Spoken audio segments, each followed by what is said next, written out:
أعوذ بالله السميع العليم من الشيطان الرجيم. بسم الله الرحمن الرحيم. السلام عليكم ورحمة الله وبركاته. إن الحمد لله نحمده ونستعينه ونستغفره ونعوذ بالله من شرور أنفسنا ومن سيئات أعمالنا. من يهده الله فلا مضل له ومن يضلل فلا هادي له. أشهد أن لا إله إلا الله وحده لا شريك له وأشهد أن محمدا عبده ورسوله. اللهم صل وسلم على نبينا محمد وعلى آله وصحبه أجمعين. قال الله تعالى في كتابه العزيز: أعوذ بالله من الشيطان الرجيم.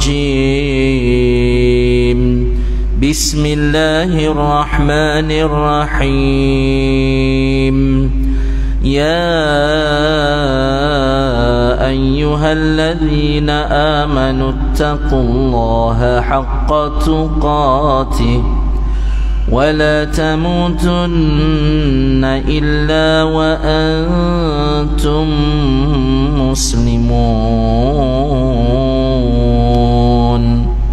عن معاوية بن أبي سفيان رضي الله عنه قال: قال رسول الله صلى الله عليه وسلم: من يريد الله به خيرا يفقهه في الدين. رواه البخاري ومسلم. أما بعد، فيا أيها المسلمين والمسلمات، أوصي نفسي وإياكم بتقوى الله فقد فاز المتقون. Yang berusaha, tuan pengurusi, tuan-tuan imam, tuan-tuan Bilal, tuan-tuan Siap, para ahli jawatan kuasa masjid Setia Alam, para muslimin muslimat rahimakumullah. Alhamdulillah, Allah Subhanahu wa taala masih lagi mengurniakan kita kesempatan untuk kita memenuhi rumahnya dan untuk kita berada di dalam majlis ilmu pada malam ini. Mudah-mudahan Allah Subhanahu wa taala menilai majlis ilmu ini sebagai nilaian amalan soleh bagi kita di sisi Allah, dan kita bertawassul dengan amalan soleh kita ini. Mudah-mudahan Allah Subhanahu wa taala dengan limpah kurnia, dengan kasih dan sayangnya, dengan sifat pemurahnya, akan memasukkan kita serta seluruh zuriat keturunan dan ahli keluarga kita ke dalam syurga firdausnya, insya-Allah. Muslimin muslimat rahimakumullah, malam ini kita menyambung kembali tafsir Al-Quran kita, dan kita masuk kepada ayat, kita masuk pada surah yang ke-81. Yang lepas kita telah pun selesai membahaskan bagi surah Abasa, surah yang ke-80, dan malam ini kita masuk pada surah yang baru, iaitu surah yang ke-81 yang mengandungi 29 ayat, dan ia termasuk dalam kategori ayat-ayat Makkiyah, iaitu surah At-Takwir. Surah At-Takwir, At-Takwir itu maksudnya menggulung. At-Takwir, menggulung. Muslimin muslimat rahimakumullah, telah diriwayatkan oleh Imam Ahmad bahawa Abdul Razzaq telah menceritakan kepada kami, Abdullah bin Buhair Al-Qasi telah mengabarkan kepada kami, Abdul Rahman bin Yazid As-San'ani telah mengabarkan kepadanya bahawasanya dia mendengar Ibnu Umar berkata. Ibnu Umar ni Abdullah bin Umar. Dia mendengar Ibnu Umar berkata, Rasulullah sallallahu alaihi wasallam, masa Abdul Rahman bin Yazid As-San'ani, dia mendengar Ibnu Umar berkata, Rasulullah sallallahu alaihi wasallam telah bersabda. Jadi kata Ibnu Umar, Abdullah bin Umar berkata, Nabi Muhammad sallallahu alaihi wasallam telah bersabda. Kata Nabi, barang siapa ingin melihat keadaan hari kiamat seolah-olah dia melihat langsung dengan matanya, maksudnya seperti dia melihat hari kiamat itu secara langsung dengan matanya, maka hendaklah dia membaca dia membaca yang pertama surah At-Takwir, surah yang ke-81 bermula daripada ayat 1, ataupun di sini disebutkan Idza syamsu kuwirat, surah At-Takwir. Nabi kata barang siapa yang ingin seperti melihat kiamat itu berlaku di hadapan matanya, hendaklah dia membaca yang pertama surah Idza syamsu kuwirat, ataupun dinamakan dengan surah At-Takwir. Kena ingatlah penamaan surah itu bukan daripada zaman Nabi Muhammad sallallahu alaihi wasallam kan. Jadi dalam hadis Nabi akan sebut terus, kecuali kalau al-mu'awwidzatain, qul a'udzu birabbil falaq, qul a'udzu birabbin nas, surah al-falaq dengan surah an-nas. Nabi tak sebut surah al-falaq dengan an-nas tu, Nabi akan sebut al-mu'awwidzatain.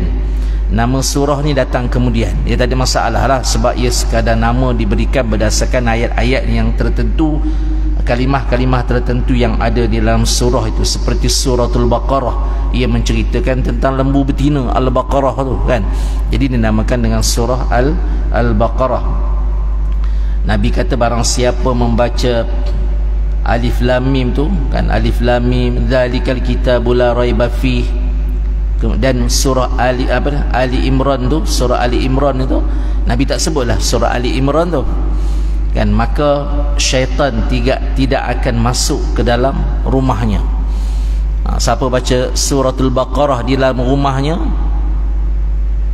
syaitan tidak akan masuk ke dalam rumahnya. Tapi ada dia punya tarikh luput tak? Ada tarikh luput dia kan. Dia ada tarikh luput dia 3 hari. Syaitan tidak akan masuk ke dalam rumahnya selama 3 hari. Lepas 3 hari kena baca lagi suratul Baqarah. Bukannya satu kali baca, lepas tu tak baca sampai mati. Kan dia ada tarikh luput. Bukan tarikh luput pahala, jangan salah faham pula. Pahala tu tetap steady lah di sisi Allah Subhanahu Wa Taala tu, insya-Allah. Tarikh luput tu maksudnya kemampuan mukjizat surah itu untuk mengelakkan syaitan daripada masuk ke rumah kita. Ia berlangsung selama 3 hari selepas kita habis membaca 286 ayat daripada suratul Baqarah. Ialah kalau sekali lepas tu tak baca-baca dah sampai bila nak istiqamahnya, betul tak? Jadi disuruh baca sekurang-kurangnya 3 kali sekurang-kurangnya 3 hari 1 kali baca suratul Baqarah. Tapi beratlah nak baca tu, panjang kan, 286 ayat kan, 2 juzuk lebih, betul tak? 2 juzuk suku. 2 juzuk suku, lebih kurang 40 lebih daripada 43 muka surat tu. Muka surat lah. Ini muslimin muslimat rahimakumullah. Jadi Nabi kata pada hadis ini, barang siapa yang dia ingin melihat hari kiamat itu seolah-olah dia melihat hari kiamat itu terjadi di depan matanya secara langsung, maka dia hendaklah membaca Idza syamsu kuwirat. Maksudnya dia membaca dan memahami ayat-ayat itu, maka dia akan melihat itulah kiamat yang akan berlaku. Kerana orang yang beriman tidak akan menghadapi kiamat besar ni. Orang beriman tak akan menghadapi. Tetapi kita beriman bahawa kiamat itu adalah satu saat yang sangat dahsyat. Kan?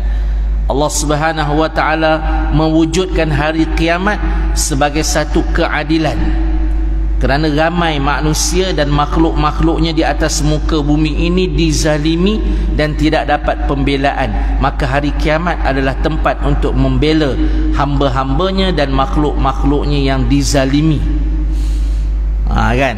Jadi sebab itu kita orang beriman ni, kalau dizalimi di atas muka bumi ni tanpa kita dapat membalasnya, maka kita dengan senang hati kembali kepada keimanan kita bahawa hari kiamat akan tiba. Betul tak? Sesiapa yang mengkhianati, menzalimi orang lain, Allah Subhanahu Wa Taala akan mengadilinya dengan penuh keadilan. Dan pada waktu itu mereka yang dulu dizalimi di dunia akan mendapat nikmat yang besar daripada sisi Allah Subhanahu Wa Taala.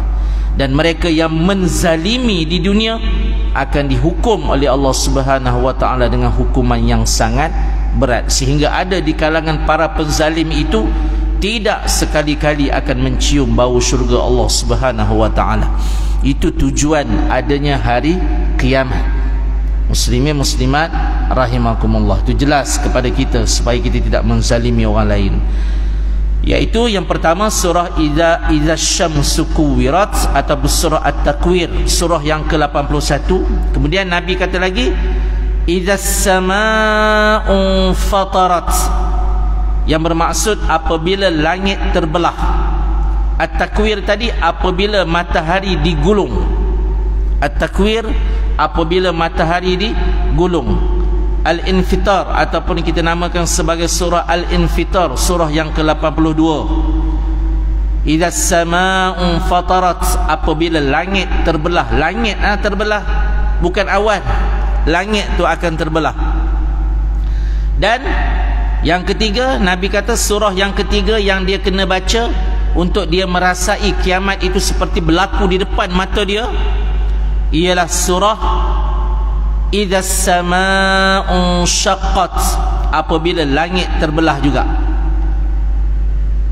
Apa ni? Idza samaa'u fatarat, apabila langit terbelah. Idza samaa'u syaqqat, iaitu surah Al-Insyiqaq, surah yang ke-84. Maksudnya Nabi suruh kita baca surah yang ke-81, surah yang ke-82 dan surah yang ke-84 untuk kamu merasai seperti kiamat berlaku di hadapan mata kamu. Begitulah kiamat itu akan berlaku. Bukan baca sajalah, baca sambil mentadabbur isi kandungannya. Tadabbur tu maksudnya memahaminya daripada sudut bahasa Melayunya, daripada bahasa Arab ke bahasa Melayunya, kemudian memahaminya daripada segi tafsir daripada bahasa yang diambil daripada bahasa Arabnya. Maksudnya belajar tafsir lah, betul tak? Maksudnya kita mempelajari tafsir bagi surah-surah yang tersebut, iaitu surah yang ke-81, 82 dan 84, iaitu surah At-Takwir, Al-Infitar dan Al-Insyiqaq, dan surah Al-Insyiqaq.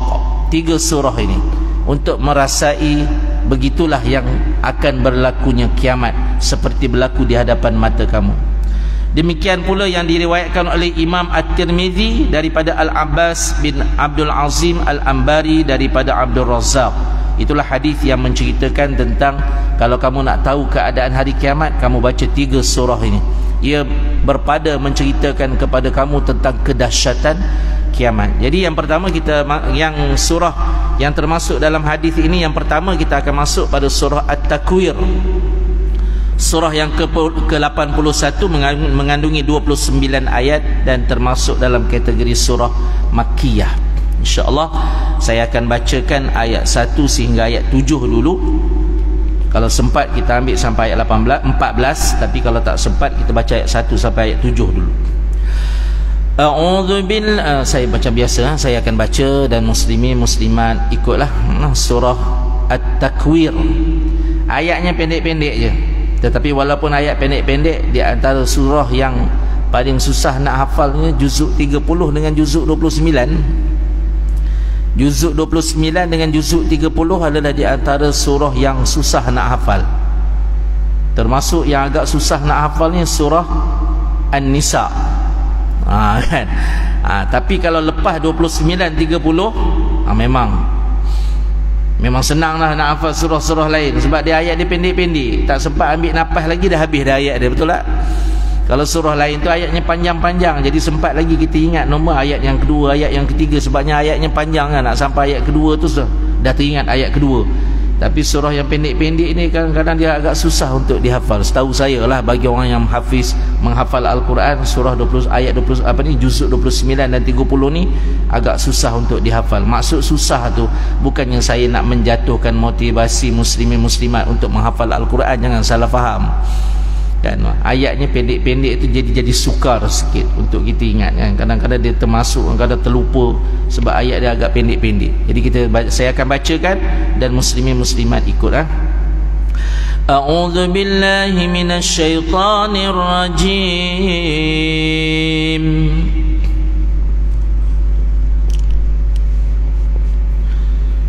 Bismillahirrahmanirrahim. Tuan-tuan ikut ke tidak ni, tak bunyi pun. Yang lepas-lepas bunyi je kat suara ni, tak bunyi. Angkat sikit suara tuan-tuan supaya saya dengar tuan-tuan baca. Tak apalah bunyi-bunyi macam bergaung-gaung, macam bunyi lebah pun tak apa. Ini macam tak bunyi pula. Kan? Jangan baca dalam hati ya. Dia ayat Al-Quran tidak dikira kalau baca dalam hati, dia mesti baca di mulut, dia mesti dilafazkan. Bacaan Al-Quran, zikir, ia mesti dilafazkan. Kalau tidak dilafazkan, ia tidak dikira. Ia tidak dikira. Ia tak kira lah. Tajwidnya mana, fasahahnya mana, baca dalam hati. Hati mana ada bibir dan mulut untuk bergerak-gerak tu kan. Jadi baca walaupun perlahan ya, insya-Allah. Ayat yang pertama, idza syamsu kuwirat wa idzan nujumu kadarat wa idzal jibalu suyirat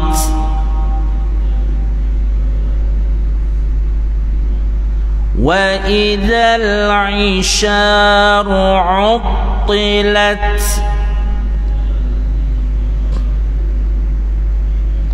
wa idzal wuhushu husyirat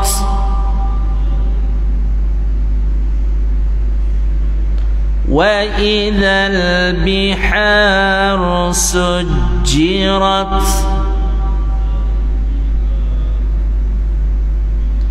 wa idzan nufusu zuwijat.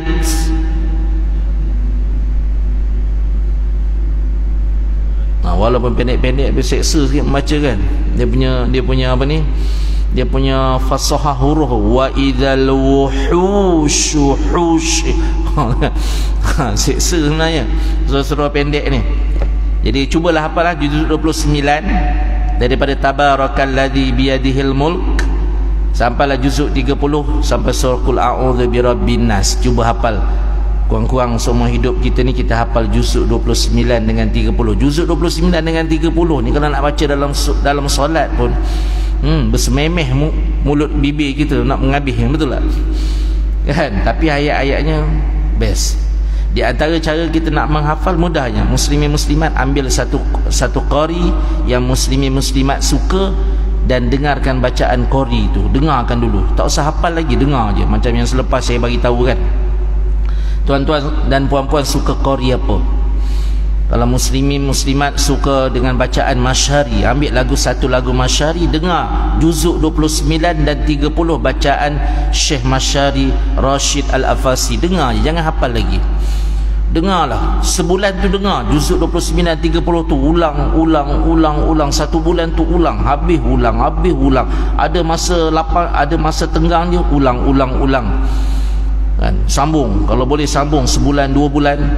Lepas itu kalau kita nak hafal dia cukup kuat melekat dalam kepala, sebab lagu Tok Syekh tu dah masuk dalam kepala kita.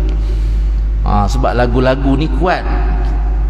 Sebab tu kita banyak ngapal lagu berbanding Quran, sebab lagu-lagu ni kuat melekat dalam kepala otak kita, betul tak? Lagu tak pernah dengar pun boleh ngapal kan? Dengarkanlah di sepanjang malam aku berdoa, walaupun salat subuh pun tak bangun kan. Muslimin muslimat rahimakumullah. Kita ambillah apa-apa syekh yang muslimin muslimat suka, tapi ambil syekh tu berkadar lah. Jangan suara kita datar, kita pergi ambil syekh Sudis punya bacaan, jenuh lah tuan-tuan nak ikut ya. Suara kita datar, suara kita jenis Bismillahirrahmanirrahim, pergi ambil bacaan Sudis, jenuh kan. Nak ikut bacaan Sudis yang nada dia tinggi tu tak boleh, betul tak? Itu di antara cara lah kalau nak hafal Al-Quran, tips-tips mempermudahkan menghafaz Al-Quran. Baik,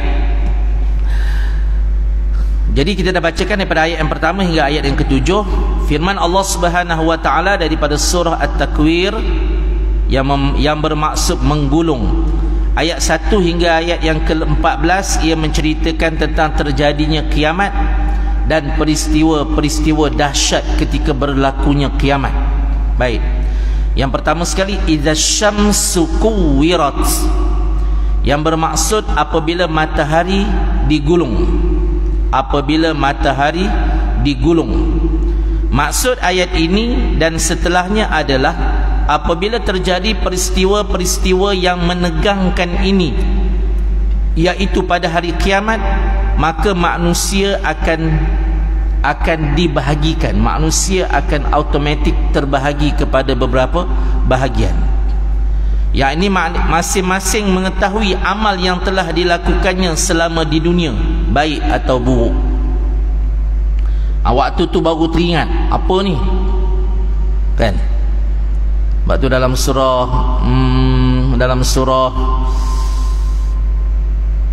An-Naba tu, orang kafir kata wa yaqulul kafiru ya laitani kuntu turaba. Bila berlakunya hari kiamat, orang kafir kata apa?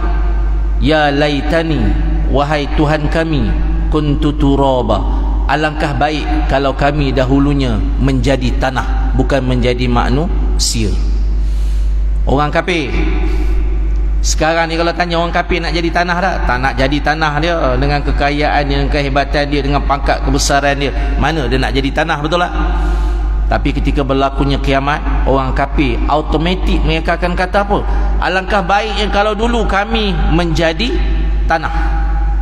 Kenapa diminta jadi tanah? Kerana tanah tidak disoal oleh Allah Subhanahu wa ta'ala, tetapi manusia yang dikurniakan akal fikiran akan disoal dan diselidik oleh Allah Subhanahu wa ta'ala. Jadi jelas pada ayat ni, ketika manusia akan mengetahui amal yang dilakukan di dunia ini sama ada baik atau buruk, Allah akan buka semuanya kepada mereka, kan? Allah akan buka semuanya kepada mereka. Macam dalam surah Allahu Akbar,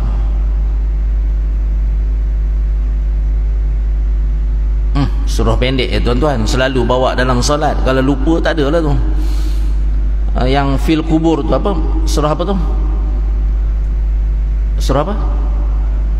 Az-Zalzalah. Idza zulzilatil ardu zilzalaha wa akhrajatil ardu athqalaha wa qala al-insanu ma laha yawma idzin tuhaddithu akhbaraha bi anna rabbaka awha laha yawma idzin yasdurun nasu ashtatan liyuraw a'malahum. Tu nampak pada surah tu, kan? Alhamdulillah, jazakallahu khairan katsira. Nah, surah Az-Zalzalah. Az-Zalzalah tu maksudnya gegak gempita kiamat, gegaran kiamat. Idza zulzilatil ardu zilzalaha, apabila bumi ini digoncang oleh Allah Subhanahu wa ta'ala dengan goncangan yang sehebat-hebatnya. Macam kita pegang bola tu, kita goncang, kita letak di atas bola itu sesuatu, kita goncang bola tu macam mana, berterabuh habis, betul tak? Tetapi itu perumpamaan di bola tu, tak boleh nak dikaitkan dengan bola tu, kerana goncangan kiamat yang Allah kurniakan itu lebih dahsyat daripada itu. Kita akan bertemu dalam ayat-ayat yang seterusnya dalam surah At-Takwir, insya-Allah. Baik. Kemudian yakni digabung dan dilipat. Matahari itu digabung dan dilipat serta diredupkan cahayanya. Demikian pula bulan, ia akan diredupkan cahayanya, kemudian keduanya yakni matahari dan bulan dijatuhkan ke dalam neraka. Ini pada tafsir yang ada depan saya ni. Tapi pada tafsir Ibnu Katsir, perkataan dijatuhkan ke dalam neraka itu dinilai sebagai dhaif, dinilai sebagai dhaif. Kalau Imam Bukhari, beliau tidak menyebutkan bahawa matahari dan bulan itu digulung oleh Allah Subhanahu wa ta'ala sehingga cahayanya padam. Allah menggulung matahari dan bulan itu sehingga cahayanya padam. Kemudian Imam Bukhari tidak meriwayatkan dan matahari dan bulan itu dijatuhkan ke dalam neraka. Itu jelah beza, dianggap sebagai dhaif. Itu tafsir ya, muslimin muslimat rahimakumullah. Tapi dalam kitab tafsir Hidayatul Insan ni, dia menerangkan bahawa matahari dan bulan itu digulung oleh Allah Subhanahu wa taala sehingga kehilangan cahaya. Dihancurkanlah. Bila digulung tu maksud dihancurkan dan dimasukkan ke dalam neraka. Baik. Kemudian ayat yang kedua, wa idzan nujumu kadarat, dan apabila bintang-bintang berjatuhan. Bayangkan, bintang-bintang berjatuhan. Bila kita keluar daripada masjid, setiap alam ni pandang ke langit, kita akan nampak bintang-bintang, betul tak? Dan ketika berlakunya kiamat, alam ini, seluruh alam ini, alam lahiriah, alam zahir ini, bintang-bintangnya akan saling berjatuhan. Tak ada dah paksinya. Tidak ada lagi paksi yang memegang bintang-bintang ini. Allah tidak lagi menjaga bintang-bintang ini sehingga ia saling berlaga di antara satu sama lain. Jatuh ke mana? Jatuh ke mana? Tafsir menyebut ia akan jatuh ke bumi. Subhanallah. Bumi ini besar mana sangat nak menerima. Kita kalau tengok dalam daripada segi sains, planet-planet ni, planet Zuhal tu lebih besar daripada bumi, betul tak? Dan ada yang lebih besar daripada planet Zuhal tu. Ada yang lebih besar daripada planet yang lebih besar daripada planet Zuhal tu, sehinggalah planet yang paling besar sampai manusia tak dapat nak ukur dah, kira infinity, sebab alam ini terlalu luas. Kalau kita belajar sains dulu, ada 200,000 galaksi kan, ada 200,000 galaksi, dan setiap satu galaksi memiliki lebih daripada 100,000 bintang-bintang. Bayangkan, ada 200,000 galaksi, satu galaksi memiliki lebih daripada 100,000 bintang-bintang. Tak tahulah kalau itu tipu daya NASA Amerika ke tidak pun, tapi yang kita tahu alam ni sangat luas lah, betul tak? Dia betul ke dia tak betul ke, yang kita tahu alam ini sangat luas kan. Belum cerita Sidratul Muntaha lagi, belum cerita Arash lagi kan? Belum cerita lagi Lauh Mahfuz lagi, belum lagi cerita bab-bab tu lagi kan? Belum cerita lagi alam-alam akhirat, syurga neraka tu belum cerita lagi. Kerana Allah dah janjikan kepada orang yang beriman, mereka akan mendapat, setiap orang yang beriman, mereka akan mendapat syurga yang seluas langit dan bumi. Bayangkanlah, kalau yang confirm masuk syurga tu ada 70,000 orang daripada kalangan para sahabat, daripada kalangan umat terdahulu dan umat yang akan datang, ada 70,000 orang. Dah kalau setiap seorang tu mendapat syurga yang seluas langit dan bumi, itu yang confirm masuk syurga. Belum cerita lagi yang akan datang ni masuk syurga, betul tak? Alam tu sangat luas. Bagi Allah, alam itu adalah infinity. Tidak mampu kita tafsirkan dengan pemikiran kita yang terbatas. Tak mampu. Cuma kita mampu buat apa? Beriman dengan kekuasaan Allah Subhanahu wa taala. Itu saja yang kita mampu buat. Dan beramal. Bukan nak suruh kira pun. Allah tak suruh kita kira alam tu luas mana, biarlah luas mana pun. Yang penting kamu beramal untuk keselamatan dunia dan akhirat kamu. Itu yang paling penting. Macam malam ni lah kita belajar tafsir ni pun adalah kita beramal dengan Al-Quran yang diutuskan oleh Allah Subhanahu wa taala melalui lidah Nabi Muhammad sallallahu alaihi wasallam kepada kita. Jadi, dan apabila bintang-bintang berjatuhan, maksudnya bintang-bintang itu akan berjatuhan ke bumi. Nampak depan mata tu bintang jatuh ke bumi, macam mana kan? Sebab tu Nabi suruh baca surah ni. Itulah kiamat yang akan berlaku nanti. Wa idzal jibalu suyirat, dan apabila gunung-gunung dihancurkan. Apabila gunung-gunung dihancurkan, wa idzal isyaru uttilat, dan apabila unta-unta yang bunting ditinggalkan dalam keadaan tidak terurus. Maksudnya yang merupakan harta paling berharga milik orang Arab ketika itu. Unta ni adalah di antara harta yang paling berharga bagi orang Arab, terutama unta merah. Saya dah lupa surat khabar zaman bila. Zaman tu masih ada surat khabar lah. Seekor unta merah itu berharga lebih kurang 1.7 juta ringgit Malaysia. Bayangkan tuan-tuan, sekarang ni tak tahulah berapa harganya seekor unta merah. Dan katanya itulah unta-unta yang telah diwakafkan oleh Abdul Rahman bin Auf ketika peperangan kepada baginda Nabi Muhammad sallallahu alaihi wasallam. Sebanyak berapa ratus ekor? 700 ekor. Kalau dinisbahkan dengan harga waktu itu, seekor unta tu harga 1.7 juta ringgit Malaysia. Dan kalau 700 ekor. Sebab itu Abdul Rahman bin Auf adalah manusia di antara manusia yang terkaya di kalangan para sahabat. Di antara, bukan yang paling kaya, Uthman bin Affan pun kaya juga. Sampai sekarang harta wakafnya masih ada di Arab Saudi sana, betul tak? Ada kebun milik Uthman bin Affan sampai sekarang. Kebun itu pula tidak diniagakan, ditanam dengan pokok kurma, dan buah kurmanya diberikan kepada jemaah haji secara percuma pada tiap-tiap musim. Muslimin muslimat, bayangkan nak kejar macam mana kita dengan sahabat. Dah lah Uthman bin Affan radhiyallahu anhu tu dijamin masuk syurga. Memang tak terkejar lah, betul tak? Tapi kita boleh tak mengikut caranya dengan menjadi seperti mereka daripada segi mentaati apa yang disampaikan oleh baginda Nabi Muhammad sallallahu alaihi wasallam kepada mereka. Nak kejar mustahil. Tak boleh. Daripada segi dijamin masuk syurga, dah dijamin masuk syurga. Dijamin masuk syurga pun harta wakafnya masih lagi bergerak sampai sekarang. Sebab Masya Allah. Ya Allah, patutlah Nabi kata, ashabi kan nujum, sahabat-sahabat aku adalah seperti bintang-bintang di langit, di mana kalau kamu ikut mereka, kamu tak akan sesat. Bila kita tersesat di lautan, tengok bintang di langit, insya-Allah kamu akan jumpa jalan pulang. Betul?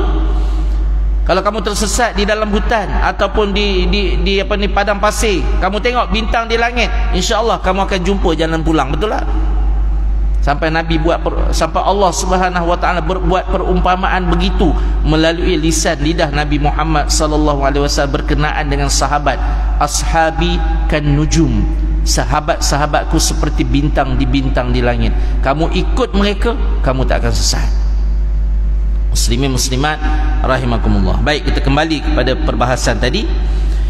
Jadi, dan apabila unta-unta yang bunting ditinggalkan, adalah unta tu mahal, bunting pula tu. Bila bunting pula kan, anaknya tentulah disayangi, tapi tidak lagi terurus, yang merupakan harta paling berharga milik orang Arab ketika itu. Demikian pula harta lainnya yang paling mereka sukai akan mereka tinggalkan ketika terjadinya hari kiamat. Waktu itu orang Arab pun tinggal yang kapi-kapi je, yang Islam semua tak ada dah. Banyak kali saya ulang hadis yang jelas menyatakan bahawa orang beriman tidak akan merasai kedahsyatan kiamat. Orang beriman akan dimatikan terlebih dahulu oleh Allah Subhanahu wa taala, kerana kiamat hanya berlaku apabila tidak ada lagi manusia yang menyembah Allah Subhanahu wa taala. Bukan menyembah, pada hadis itu bukan sebut menyembah, apabila tidak ada lagi kalimah, sebutan kalimah Allah, maka kiamat pun berlaku. Maka selagi ada orang beriman, dia tetap, walaupun dia tak solat, menyebut Allah tu semangat dia, betul tak? Allah kau ni, aku ni walaupun tak solat, tak adalah aku jahat sangat, sebut juga dia Allah. Nampak?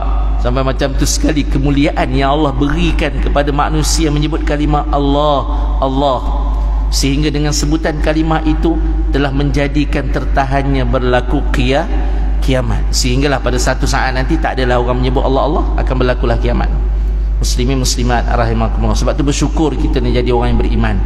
Walaupun tak berapa baik sikit, solat pun culas-culas, puasa pun macam tak puasa, tapi macam tak puasa kan, duk membawang pun sama juga. Tapi alhamdulillah lah, Allah masih lagi kurniakan kita iman walaupun senipis kulit bawang. Betul tak?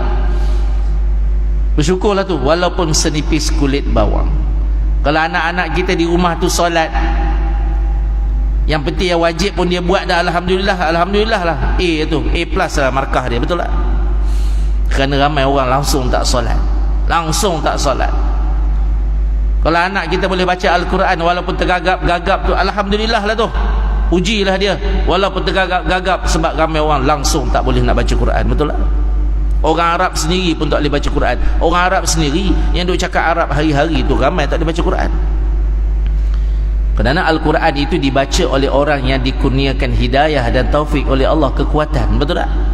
Bukan oleh orang yang bersuara sedap, bukan kerana dia orang Arab maka dia boleh baca Quran. Tidak.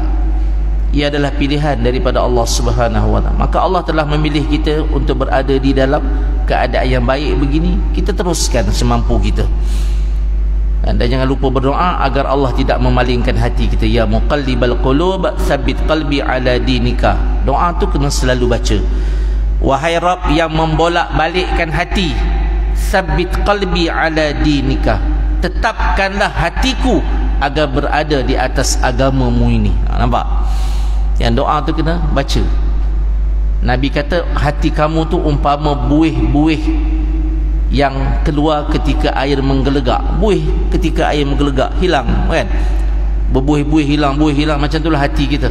Maka kita kena doa kepada Allah agar hati kita ditetapkan atas keimanan ini.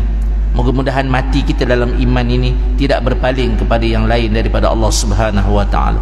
Kerana kalau berpaling, dia akan mendapat kerugian yang sangat besar. Rabbana zalamna anfusana. Itu doa yang kita kena selalu baca. Rabbana zalamna anfusana. Ya Allah, zalamna anfusana. Sesungguhnya kami telah menzalimi akan diri kami sendiri. Wa illam taghfir lana wa tarhamna. Dan sekiranya engkau tidak mengampunkan kami dan merahmati kami, lanakunanna minal khasirin. Maka termasuklah kami dalam kalangan orang-orang yang rugi. Itu doa tu kena baca selalu. Rabbana zalamna anfusana wa illam taghfir lana wa tarhamna lanakunanna minal khasirin. Baca dan baca dengan faham. Sebab kalau baca saja pahala dapatlah sebab dia ayat Al-Quran. Tapi kita tak faham. Bila tak faham tu yang ngok-ngek. Jadi kena faham. Setiap doa yang kita baca tu pastikan kita faham. Baik. Kemudian wa idzal wuhushu husyirat. Dan apabila binatang-binatang liar dikumpulkan, maksudnya yakni dikumpulkan setelah mereka dibangkitkan untuk melakukan qisas satu sama lain, kemudian mereka menjadi tanah. Hal ini untuk memperlihatkan kepada manusia keadilan Allah Subhanahu wa taala. Nabi kata sekiranya seekor kambing menanduk kambing yang lain dengan secara zalim, maka bila berlakunya kiamat, Allah akan menghidupkan kedua-dua ekor kambing tersebut. Maka kambing yang ditanduk dulu dan lemah dulu akan menanduk kambing yang menanduknya ketika di dunia. Kemudian mereka akan dikembalikan semula menjadi tanah. Nak menunjukkan adilnya Allah, kambing yang kuat tanduk kambing yang lemah pun akan diadili. Ini kan pula manusia yang berakal, lagi teruk kena adil. Betul tak? Muslimin muslimat rahimakumullah. Itu jelaslah kan. Sebab itu jangan duk menzalimi orang. Kena ingat kita ni, hidup kita ni bukannya lama, bukan menongkat bumi pun. Betul tak? Hari ni kita berzalimi orang, tak mustahil hari esok orang zalimi kita. Hari ni kita zalimi orang dan sepanjang masa kita menzalimi orang, tapi ingat nanti Allah akan mengadili kita. Betul tak? Firaun, ada orang menzalimi Firaun, tak berani sampai mati dia menzalimi orang, tapi akhirnya dia dihina oleh Allah Subhanahu wa taala. Sifat, sikap, perangai Firaun tu ada tak pada zaman sekarang? Ada. Ramai tak yang beramal dengan amal Firaun tu? Ramai. Dia terlupa pula Firaun yang paling hebat daripada dia tu pun sudah pun mati bergalang air. Bukan mati bergalang tanah mati bergalang air. Akhirnya duduk di muzium je. Betul tak? Jadi bahan tontonan masyarakat, jadi bahan uji kaji orang. Inilah Firaun, inilah Firaun zaman Nabi Musa. Oh ada, memang ada masin-masin pada badan dia. Ni kesan. Nampak muslimin muslimat rahimakumullah. Kalau dulu orang nak pandang dia pun tak berani. Betul? Zaman sekarang mayat dia orang main robek-robek, main cucuk sana cucuk sini. Dia buat kajian daripada segi sejarah daripada segi sejarahnya. Muslimin muslimat rahimakumullah. Jadi sebab itu kita kena lihat Al-Quran itu dengan iman, baca Al-Quran itu dengan iman, supaya kita tidak buat perangai macam Firaun tu. Tak lama masa pun Firaun yang zaman Nabi Musa tu bukan umurnya sampai ratus tahun pun. Azan Allah.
لا إله إلا الله اللهم صل على محمد وعلى آل محمد اللهم رب هذه الدعوة التامة والصلاة القائمة آت محمدا الوسيلة والفضيلة وابعث مقام محمودا الذي وعدته.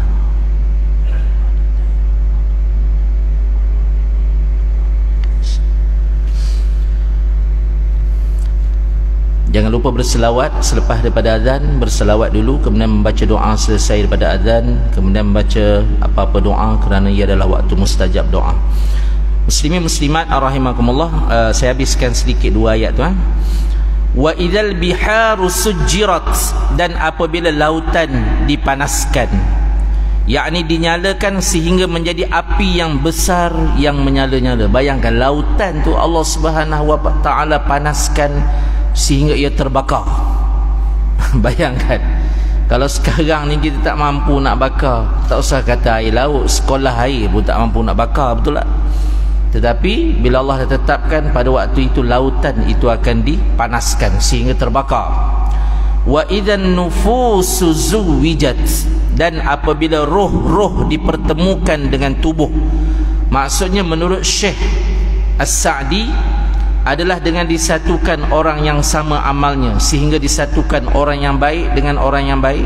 Nah, orang yang soleh akan disatukan dengan orang yang soleh pada waktu itu. orang yang soleh dengan orang yang soleh, orang yang solehah dengan orang yang solehah, orang yang baik dengan orang yang baik, orang yang buruk dengan orang yang buruk. Demikian pula disatukan kaum mukmin dengan bidadari, dan orang-orang kafir akan disatukan dengan para syaitan pada waktu tersebut ketika berlakunya kiamat. Muslimin muslimat rahimakumullah. Sebelum saya tutup, saya bacakan satu hadis baginda Nabi Muhammad sallallahu alaihi wasallam yang menceritakan sedikit tentang kiamat berdasarkan ayat Al-Quran daripada ayat 1 hingga ayat 14. Kita baru baca ayat 1 hingga ayat 7, iaitu Ar-Rabi' bin Anas meriwayatkan daripada Abul Aliyah daripada Ubay bin Ka'ab. Dia kata ada 6 tanda sebelum berlakunya hari kiamat. Sebelum berlakunya hari kiamat ada 6 tanda, iaitu ketika orang-orang sedang berada di pasar-pasar, tiba-tiba cahaya matahari hilang.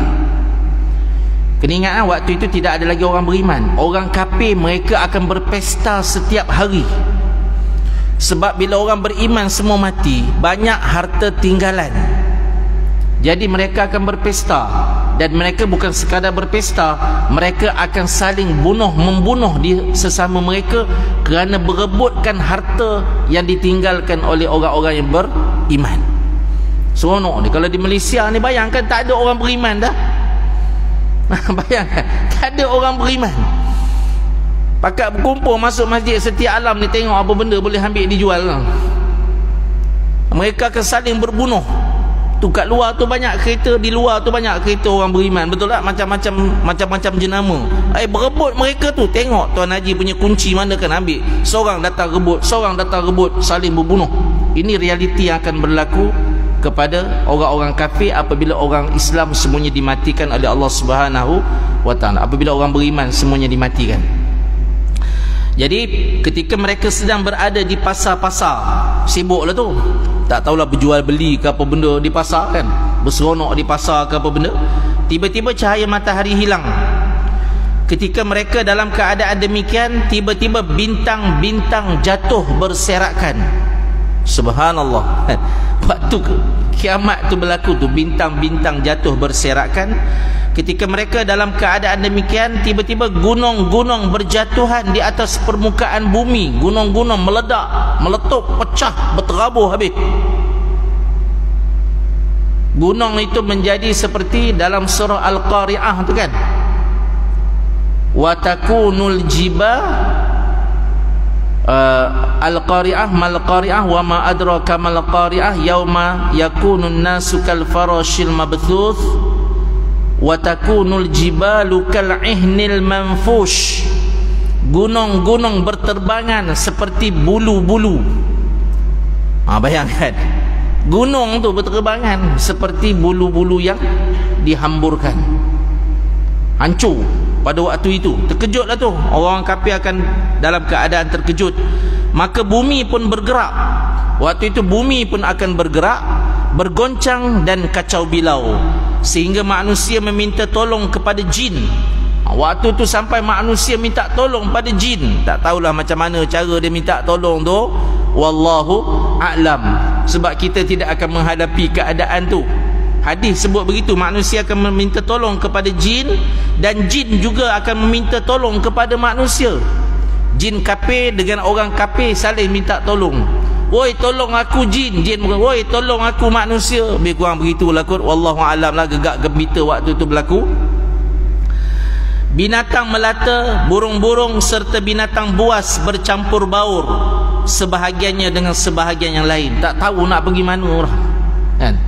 Kita tengok macam di Afrika tu kan, bila berlakunya ribut, datang hujan lebat tu, binatang tu bertempiaran lari, bercampur lah. Rimau pun terlupa dia berlari di tepi usa. Kan? Dia terlupa dia berlari. Tepi dia tu usa rupanya. Kalau dia apa, pangkas sikit dengan kaki dia, memang lazat tu dapat makan. Tapi suasana kan, tapi suasana yang kiamat tu lagi dahsyat lah. Dia tak ada sempat nak makan lah. Dan kemudian disebut ayat Al-Quran itu, dan apabila bintang atau apabila binatang-binatang liar dikumpulkan, yakni bercampur baur, dan apabila unta-unta yang bunting ditinggalkan, tidak dipedulikan, yakni diabaikan oleh pemiliknya, dan apabila lautan dijadikan meluap, lautan tu dijadikan terpeluap, dipanaskan sehingga airnya terpeluap, kemudian ia terbakar. Bayangkan. Kemudian yakni jin pun berkata, kami akan mencari berita untuk kamu. Jin dia berkata pada manusia, kami akan mencari berita untuk kamu, benda apa yang terjadi ini sebenarnya. Kemudian para jin itu pun pergi ke laut, ternyata lautan sudah berubah menjadi api yang menyala-nyala. Jin pergi ke laut, dia tak boleh nak melompat ke atas. Dia tak boleh nak terbang bergentayangan, sebab seluruh dunia ini sedang berada dalam gegak gempita. Ketika mereka berada dalam keadaan demikian, tiba-tiba bumi retak satu kali hingga mencapai lapisan ketujuh yang paling bawah. Bayangkan. Sekarang ni kalau berlaku gempa bumi, setakat terjadi lubang-lubang biasa-biasa, ya betul tak? Tapi pada waktu kiamat, bumi akan retak sehingga lapisan yang ketujuh, sehingga terkeluarlah yang kita dok belajar sains tu, mantel bumi, mantel tu kan, mantel bumi yang berdarjah 4000 darjah Celsius tu katanya kan, bawah tu. Bayangkan. Demikian pula langit retak. Langit ada 7 petala langit, 7 petala langit retak. Patutlah Allah tak bagi orang beriman merasai suasana tu, betul tak? Biar orang kafir je lah rasa. Orang beriman Allah tak bagi. Kalau waktu tu gamaknya ada orang beriman, takut-takut tiba-tiba terberiman pula pada jin. Waktu itu jin pun nak tolong konon-kononnya, lepas tu dengan dia minta tolong pada manusia. Demikian pula langit retak hingga langit ketujuh yang tertinggi. Ketika mereka dalam keadaan demikian, tiba-tiba datang angin yang mematikan mereka. Datanglah angin panas yang akhirnya mematikan seluruh makhluk. Maka pada waktu itu bumi pun alam ini pun sunyi sepi. Ada disebut ada beberapa ribu tahun alam ini akan sunyi sepi. Yang tinggal hanyalah Zat yang Maha Agung, iaitu Allah Subhanahu wa Ta'ala. Tapi kena faham itu alam lah. Alam dunia, alam akhirat tu tak masuk. Alam akhirat tetap ada lah, nama pun alam akhirat tu. Syurga neraka, malaikat penjaga syurga, malaikat penjaga neraka tu tetap stay di situlah. Yang hancur hanyalah alam dunia. Ada disebutkan beberapa ribu tahun, waktu itu akan keadaan alam ni sunyi sepi. Dan Allah Subhanahu wa Ta'ala di dalam hadis qudsi akan berfirman, Allah akan tanya, mana raja-raja yang hebat di dunia dulu? Mana raja-raja yang hebat di dunia dulu? Mana Fir'aun yang hebat di dunia dulu? Sehingga akhirnya Allah kata, la ilaha illa ana, tidak ada yang berhak diibadahi secara benar melainkan hanyalah aku. Tinggallah wajhullah, kan, wajah Allah yang maha sempurna. Kita baca dalam surah Ar-Rahman, kan, baca surah Ar-Rahman, wa yabqa wajhu rabbika ke rabbuka, terbalik pula, wa yabqa wajhu rabbika ke rabbuka, surah Ar-Rahman tu, wa yabqa wajhu rabbika dzul jalali wal ikram. Rabbika ya Ustaz Imam, ya, Rabbika kan, bertukar aja berbaris kan. Paling Al-Quran ni paling bahaya bila tukar baris. Kena pula barat belakang ada hafiz, ustaz jadi imam. Memalukan sungguh tuan-tuan. Wa yabqa wajhu rabbika dzul jalali wal ikram, tu surah Ar-Rahman. Allah kata apa? Wa yabqa, dan kekallah, wajhu rabbika, wajah Rabb kamu, dzul jalali wal ikram, yang memiliki keagungan dan kemuliaan. Maka sebab itu ya dzal jalali wal ikram itu dianggap sebagai ismul a'zam, nama di antara nama-nama Allah yang paling agung. Bacalah selalu. Tapi orang kita dulu dia guna ni zikir dzul jalali wal ikram ni dalam solat, dalam silat Allahu Akbar, silat 2 dulu yang pandang mata Mekah diharamkan oleh majlis fatwa tu, silat apa? Ya Allah, tuan-tuan lupa nama silatnya. Silat apa tu dulu? Nasrul Haq. Silat Nasrul Haq, kalau pernah dengar dulu. Ramai orang kita belajar silat Nasrul Haq. Tenung mata pada bumi tu, tanah tu Mekah. Di antara bacaannya ialah ketika nak ambil ijazah itu, Ya Dzal Jalali wal Ikram. Ada 7 bacaan. Di antara bacaannya ialah Ya Dzal Jalali wal Ikram. Bila tuan guru tu masa ambil ijazah baca ayat-ayat tu, dia akan salam dengan kita tu. Bila dia kata dia ijazahkan saja, automatik kita tadi yang ambil ijazah tu akan melompat setinggi shilling. Lepas tu malam tu akan bermimpi berlawan dengan 7 panglima hitam. Kita tahu panglima hitam tu ada seorang je, dia 6 orang lagi menatang apa? Tuan-tuan, itu semua ilmu karut-karut, sehinggalah diharamkan oleh majlis fatwa kan, silat Nasrul Haq tu, betul tak? Nampak? Tapi dia guna ayat tu, tuan-tuan. Di antara ayatnya, ya, bukan saya nak kata betulnya ilmu tu, tapi tak gunanya setan ni, dia guna ayat Ya Dzal Jalali wal Ikram, nama Allah yang Maha Agung di dalam ilmu persilatan, sedangkan silat itu jelas-jelas lari daripada Al-Quran dan sunnah Nabi Muhammad sallallahu alaihi wasallam. Ya Dzal Jalali. Jadi selalulah kita beramal dengan Ya Dzal Jalali wal Ikram tu untuk keredaan Allah, bukan kerana nak dapat kekuatan dan sebagainya. Ya Dzal Jalali wal Ikram, wahai Rabb yang memiliki keagungan dan kemuliaan. Waktu itu tinggal Allah Subhanahu wa ta'ala sahaja yang merajai kerajaan dunia ini, tak ada lagi makhluk-makhluknya. Sehinggalah nanti ditiup sangkakala yang kedua, manusia pun dikumpulkan di padang mahsyar. Cukup perbahasan untuk ayat 1 hingga ayat 7 daripada surah At-Takwir pada malam ini. Surah yang ke-81 yang memiliki 29 ayat, termasuk dalam kategori surah Makkiyah. Dan mudah-mudahan Allah Subhanahu wa ta'ala menetapkan keimanan kita terhadapnya dan memurniakan kepada kita keselamatan di dunia dan di akhirat. Dan mudah-mudahan sepanjang kehidupan kita di dunia ini Allah berikan kekuatan untuk kita mendakwahkan agama ini, menyampaikan kalimah la ilaha illallah kepada seluruh manusia, kerana itulah kalimah yang akan menentukan baik dan buruknya kehidupan kita di dunia dan di akhirat nanti. Muslimin muslimat rahimakumullah. Cukup setakat itu yang baik datang daripada Allah. Mudah-mudahan Allah sentiasa melorongkan kita ke arah kebaikan. Bismillahirrahmanirrahim. Fafahamnaha Sulaiman wa kullan atainahu hukman wa ilma wa sakharna ma'a Dawud al-jibal yusabbihna wat-tayr wa kunna fa'ilin. Ya Allah, Engkau permudahkanlah bagi kami akan segala urusan keduniaan kami yang dapat mendekatkan diri kami kepadamu, ya Allah. Dan Engkau kurniakanlah kemudahan kepada kami untuk mencari rezekimu yang halal, dan Engkau berkati, ya Allah. Dan Engkau permudahkanlah bagi kami akan segala urusan akhirat kami, sehinggalah kami dan ahli keluarga kami dapat masuk ke dalam syurga firdausmu. Wa sallallahu ala nabiyyina Muhammadin wa ala alihi wa sahbihi ajma'in. Walhamdulillahi rabbil alamin. Kafaratul majlis. Subhanakallahumma wa bihamdika asyhadu an la ilaha illa anta astaghfiruka wa atubu ilaik. Wassalamualaikum warahmatullahi wabarakatuh.